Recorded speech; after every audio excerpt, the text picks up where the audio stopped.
ಮೊನ್ನೆ ದಿನ ಏನು ನಮ್ಮ ಸ್ನೇಹಿತರಾದ ನರಸಿಂಹಾಚಾರ್ಯರ ಪುತ್ರಿ ದಿಶಾ ಅನ್ನುವಳು ಏನು ಆತ್ಮಹತ್ಯೆಗೆ ಶರಣಾಗಿದ್ದಾಳೆ.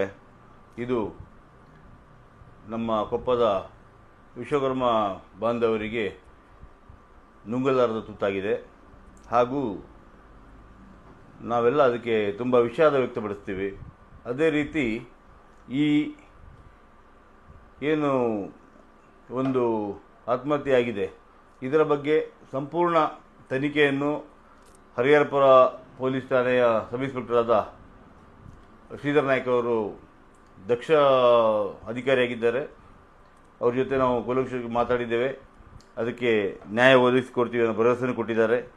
ಅದರ ನಿಟ್ಟಿನಲ್ಲಿ ಏನಿದೆ ತನಿಖೆ ನಡೀತಾ ಇದೆ. ನಮ್ಮದು ಕೊಪ್ಪ ತಾಲೂಕಿನ ಒಂದು ವಿಶ್ವಕರ್ಮ ಸಮಾಜ ಏನಿದೆ ಈ ನರಸಿಂಹಾಚಾರ್ಯರ ಸಂಪೂರ್ಣ ಬೆಂಬಲಕ್ಕೆ ನಿಂತಿದ್ದೀವಿ.